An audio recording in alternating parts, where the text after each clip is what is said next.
Satu hari tokoh besar bernama Imam Hasan al-Basri tengah berjalan di pasar kota Basrah. Datang seseorang lalu bertanya kepada beliau, "Ya Aba Ishaq," wahai Abu Ishaq, panggilan buat Imam Hasan al-Basri. Katanya dalam Quran itu, "Ud'uni astajib lakum." Berdoalah kepadaku, aku akan jawab doamu. Mintalah kepadaku, aku akan penuhi permintaanmu. Begitu janji Allah dalam Quran. Lah kami ini, kata si orang tadi, sudah lama berdoa kepada Allah. Sudah banyak kali kami memohon kepadanya. Wah, kok sampai sekarang doa kami nggak dijawab-jawab, nggak pernah dikabulkan. Ini bagaimana? Katanya berdoa, aku kabulkan. Sudah lama kami berdoa. Kenapa nggak pernah dikabul-kabulkan?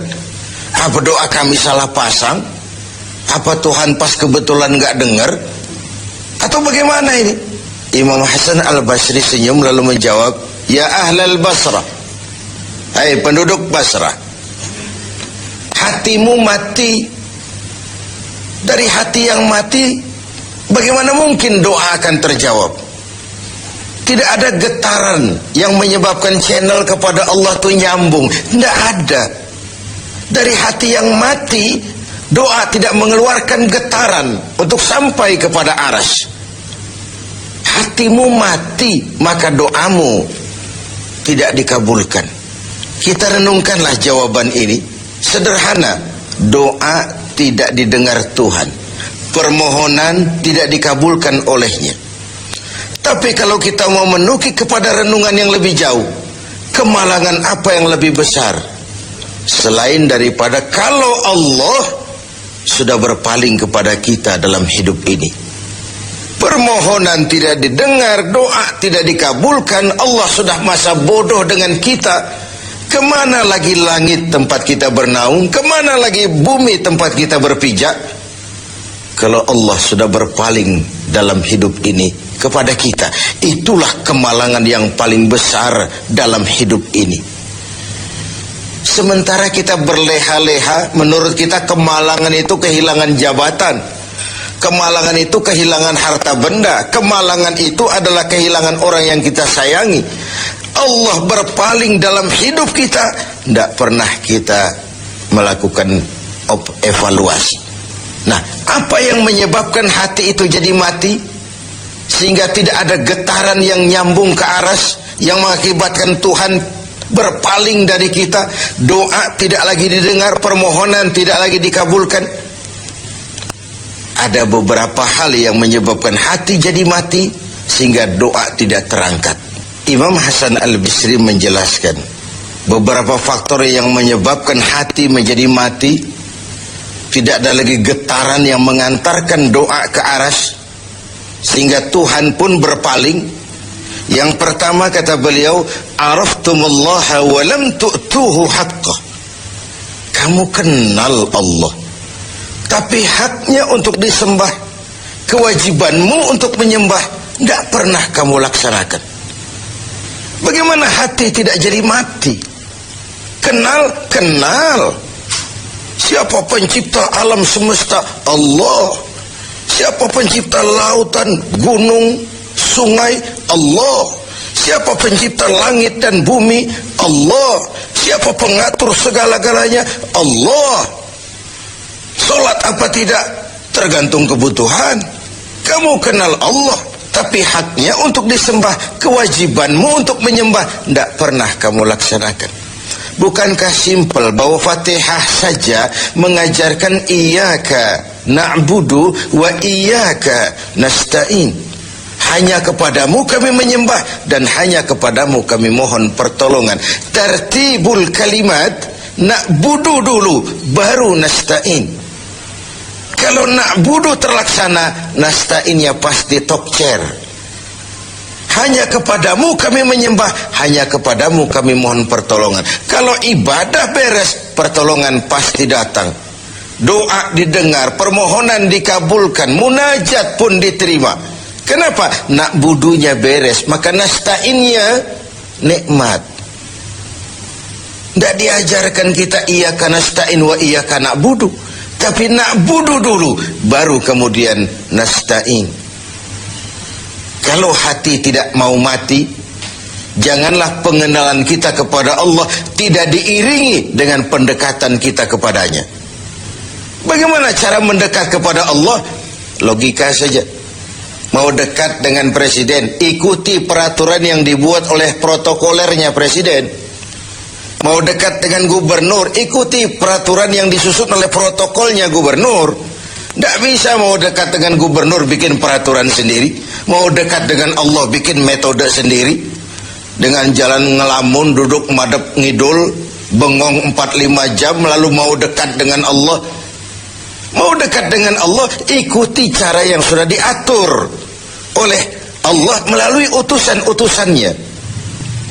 Bukan dengan cara membuat sesuatu sendiri. Ini yang pertama. Lalu yang kedua, yang menyebabkan hati jadi mati, qara'tumul Qur'an walam ta'malu bih. Kamu baca Al-Quran, kamu dengungkan Al-Quran, kamu sanjung Al-Quran, walam ta'malu bih, tapi isinya, ajarannya tidak pernah kamu laksanakan. Isinya, ajarannya sering malah diinjak-injak.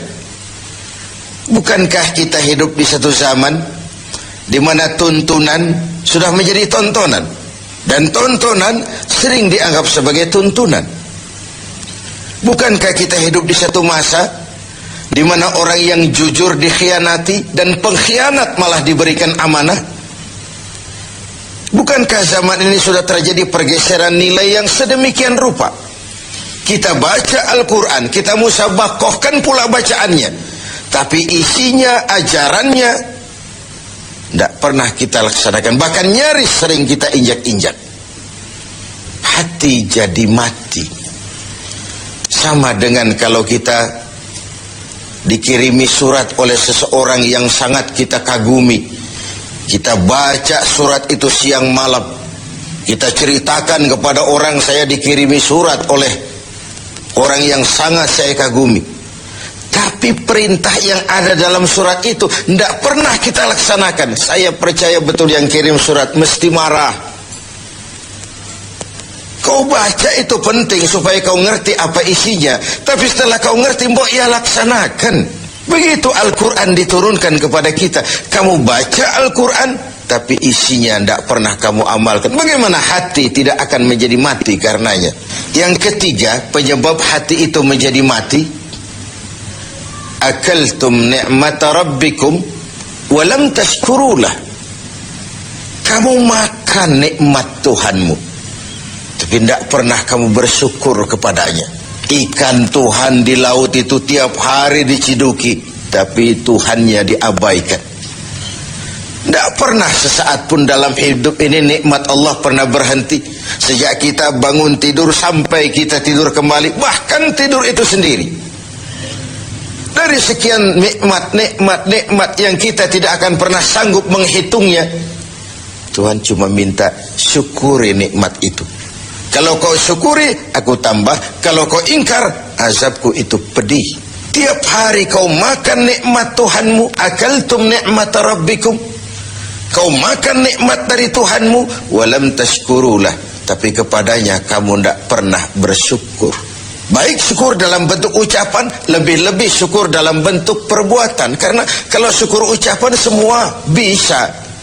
Alhamdulillah, terima kasih Tuhan, puji syukur, terima kasih Tuhan. Tapi perbuatannya sering tidak sinkron dengan ucapannya. Kalau saya diberikan harta oleh Allah, mulut saya tidak pernah berhenti, Alhamdulillah Tuhan, terima kasih dikasih harta. Tapi pelitnya 17 setan, rasanya orang itu baru syukur perbuatan, baru syukur ucapan, belum syukur perbuatan. Karena syukur perbuatan artinya mempergunakan suatu nikmat sesuai dengan kehendak yang memberikan nikmat itu. Allah memberikan harta kepada saya. Apa yang Allah kehendaki dengan menggunakan harta ini? Bagaimana kehendak Allah tentang penggunaan harta ini? Allah memberikan jabatan kepada saya. Apa yang Allah kehendaki dengan memberikan jabatan ini kepada saya? mempergunakan suatu nikmat sesuai dengan kehendak yang memberinya. Itulah syukur yang sebenarnya. Ini yang keempat. Yang kelima, penyebab hati itu jadi mati. Qultum annal mauta haqqun wa lam tasta'iddu lah. Kamu yakin, kamu percaya, kamu tahu betul hidup akan berakhir dengan kematian.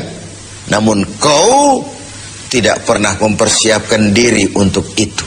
Baik menghadapi kematian maupun menghadapi yang lebih penting sesudah kematian. Karena mati pada dasarnya sebuah peralihan dari sebuah tahap kehidupan kepada tahap kehidupan yang berikutnya, bukan akhir. Bahkan saya lebih cenderung mengatakan mati adalah istilah yang digunakan bagi orang yang sedang hidup. Sipulan mati itu kan kata yang hidup, yang mengalami sedang pindah ke alam lain. Jadi tidak ada alasan hidup sulit bener, mending mati habis urusan. Tidak selesai sampai di situ, tidak selesai urusannya. Hidup terus berlanjut di alam barzah, terus berlanjut di alam mahsyar. Ini satu perjalanan panjang. Seperti kita akan berangkat keluar kota yang jauh, tentu kita harus menyiapkan bekal. Semakin jauh perjalanan, semakin banyak bekal yang kita bawa. Kalau Anda akan berangkat jauh, tidak bawa bekal berangkat juga, itu kan nekat sama namanya. Sampai ke tujuan belum tentu, sengsara di jalan sudah pasti. Kenapa? Tidak ada bekal kok berangkat. Begitulah kita sebagai manusia, hamba Allah.